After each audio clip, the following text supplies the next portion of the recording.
Whenever I'm doing speed or SEO optimization work for a Shopify store, I always start with checking the images. This isn't the most important thing for speed, but it is the absolute easiest thing to fix. And it's actually a very common mistake on Shopify stores to have an image that is either way too heavy or not saved in the right format. So in this video, I'll show you the steps that you need to take in between getting the images from your camera or from your photographer and actually uploading them to your Shopify store. So there's only like 3 steps basically. First, you need to save your images in the right image format and size. Next, you need to compress your images, and then you just need to add some SEO information. So first, I'm going to show you how to do this manually for every image, and then I'll show you how to do this in bulk if you have a large store with hundreds of products and probably thousands of images. But first, there is just a little bit of theory that we need to get through, and it'll make everything much clearer for you and much easier. If you really want to skip the theory and get right into the image compression, then you can just use the chapters and skip to the part about image compression. So firstly, let's try to understand what your goal should be. Okay, your goal is to get the image file size down to as small as possible. And what do I mean by file size? I don't mean pixels, I don't mean the dimensions of the image, although that's related, but I mean the file size in kilobytes and megabytes. That might be obvious to you, but I want to be very clear. So if we really simplify it, as a general rule, your images should be no more than about 400 or 500 kilobytes at most, okay? And this is for a full screen, large hero image or banner image that is the full size of your browser. And in general, if you're using JPEGs, you should never really have an image that is more than a megabyte in size. If your image is over a megabyte, then you're doing something wrong and you need to fix those images. Now I'll talk about JPEG versus PNG just a little bit later, but the same is true for PNG. Generally, if you're using PNGs for the right purpose, which is for things like icons and logos, you won't really have an image size that is bigger than maybe 100 kilobytes. Okay, so now let's talk about image dimensions, because it's something that my clients ask me about a lot, but it's actually something that you don't need to worry about too much. It's definitely not as important as file size, although it is related to file size. But okay, to get straight to the point, I'll say that around 2000 pixels in width or in height, whatever is the most, usually in width, right? That's the largest that you really need to have any image on Shopify, okay? 2000 pixels. And that being said, there isn't really much harm in uploading a larger image than 2000 pixels, say if it's 5000 pixels, because Shopify does something called image scaling, which is where it resizes the image to the size that it needs to be for your design, for the theme that you are using. Okay, so it's pretty smart like that. Now, images that are not full screen, that are not hero images, they can be even smaller than 2000 pixels across. Don't go too small either, like less than 500 pixels is like too small unless it's just an icon or something. If it's a product image, yeah, just keep it at square images, 2000 by 2000. But remember this, it's always better to upload an image that is too large rather than too small, because it can be scaled down by Shopify, but an image that is too small cannot be scaled up. Right? It'll just be pixelated. Okay, so the last bit of theory that I need to tell you about, we're almost done, is JPEG versus PNG and when to use each, because this is actually the most common mistake that I see on many Shopify stores, not using the correct image format. And if you don't know the difference, I actually have an entire video on this topic, and I'll link it somewhere at the top here and in the description. And in that video, I show you a lot of examples and demonstrations, so I recommend checking that out to really understand this topic. But I will summarize it briefly right now. So firstly, the image format is very important because the file size of your image largely depends on what format you save it in and what type of image it is. So you have to use the correct format for the correct type of image. JPEG should be used for photographs. Okay, that's the general rule. JPEG for photographs and PNG for computer graphics like logos, icons, anything with text in it, and anything that doesn't have many colors. Photographs have thousands of colors or millions, and PNG is not going to be good for that because the file size is going to be very large. So JPEG for photographs, PNG for computer graphics, but there is an exception to this rule, and that is when you need transparency in your photo. Okay, so photographs, like a product image, for example, that has the background removed, okay, that's being cut out, and the image needs to have transparency, you have to use PNG for this because JPEG doesn't support transparency. If you try to save an image with a cutout background as a JPEG, then it will actually have a white background, okay? It'll be like a white square. So it needs to be PNG. And the file size will be large. Basically what you need to keep in mind is that if you use this kind of image in your design, so like the Apple Store, for example, really uses that a lot. They remove the background on images of the MacBook or the iPhone so that they sit really nicely on top of the background of the website. If you have this kind of design, like Apple, understand that they are making a compromise. They are trading the speed, the loading speed of their website for that aesthetic of the images with transparency. Okay, they've actually made that choice, and the images on their website are quite large. And so the most common mistake that I see on Shopify stores is that the hero image or something, a large image that is purely a photograph that doesn't have transparency, for some reason it's saved as a PNG and it weighs like 4 megabytes. This is the most common mistake that I see. Yeah, it's just so easy to fix by simply changing that image, resaving it as a JPEG. Alright, so now we're at the good part. I hope I didn't bore you to death with that theory, but I hope now your goals are clear. You want to use the correct image format, your images are less than 2000 pixels across, so now you can compress your images. So I'm going to show you the manual way first, and then I'll show you how to do it in bulk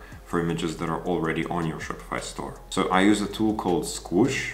You can just type in squoosh.app in your browser. It's a free tool, and all you do is drag your images in and download the compressed version. There's another tool that does basically the same thing called TinyPNG, but I prefer Squoosh for a couple of reasons. Firstly, it gives you sliders so that you can choose your level of compression. And secondly, it shows you a before and after view of what the compressed image is going to look like. So basically, I can get more image compression by just using my eyes and playing with that slider to get the maximum compression before the image starts to lose quality. Now, on the other hand, the advantage of TinyPNG is that you can drag in multiple images at the same time. So you can drag in up to 20 images and it'll compress them all, and then you just download them all. So this is maybe faster than Squoosh, because in Squoosh you need to drag one image at a time. And by the way, with TinyPNG you can ignore the name because it works for JPEGs as well. Now, after compressing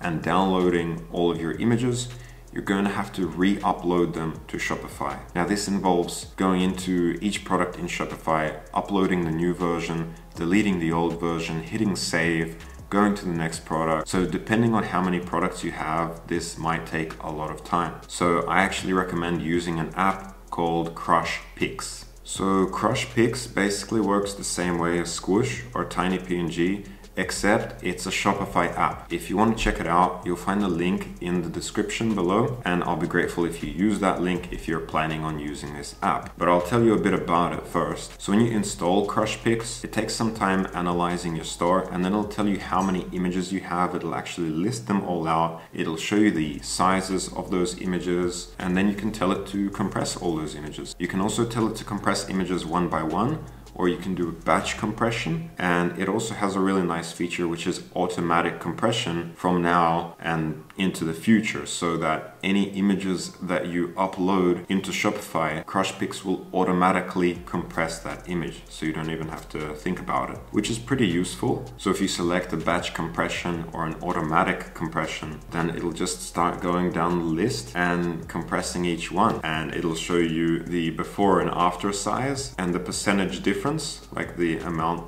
that you saved. And this will only be like, 10%, 20% for each image, but all of this adds up. You also have options to choose the level of compression, so you can use the default one, which is called balanced, or you can go with the conservative one, which gives a higher image quality and less compression, or you have sliders that you can play with and make whatever compression you want. So the pricing of CrushPix is based on how many images you have, or more specifically, it's based on the total amount of megabytes that all of your images add up to. So the free plan will give you 25 megabytes, which is enough for about 100 images. That's probably okay if you only have like 10 or maybe 20 products on your store. And then the first plan is for 500 megabytes, and this is for $5 a month. 500 megabytes would probably be enough for most stores. Just by a rough calculation, 500 megabytes would probably be around 2,000 images, and 2,000 images, if you've got say 5 images per product, that would be around 400 products.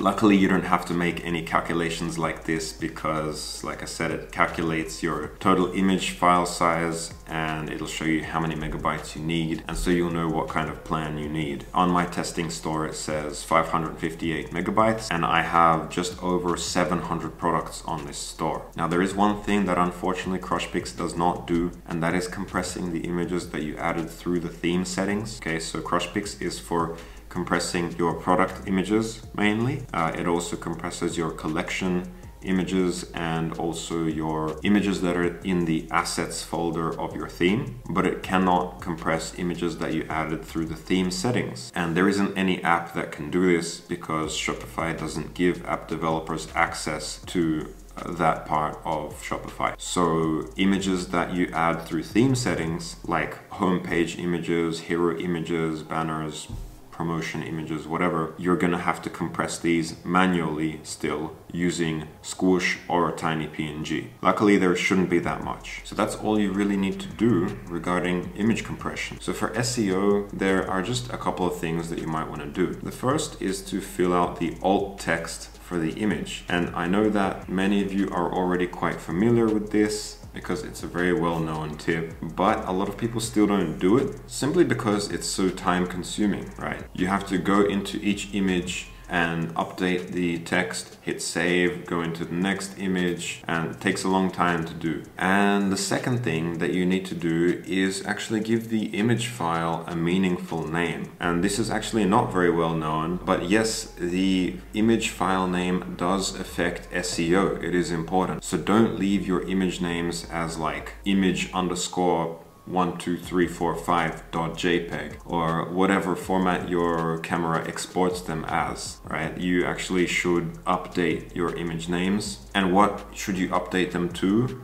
Well, it would be ideal if the image file name simply contained as many keywords or was as descriptive as possible. So, you know, type of the product, the brand of the product, like the vendor in this case, or, you know, the color of the product and the actual title of the product, obviously. So instead of like image 123 or something like that, it'd be a lot better if it was something like Belroy Brown Slim Leather Wallet .jpg. So when people are searching for that, especially if they're searching using Google image search because they want to see what it looks like, it would be a lot easier for them to find. And they might actually find your image on Google Images, click on it, and end up on your store and buying from you thanks to that Google image search. Okay, so Google Images is kind of underrated for SEO. Okay, so for both these things, setting alt text on your image and then for renaming your images, you can do this in bulk once again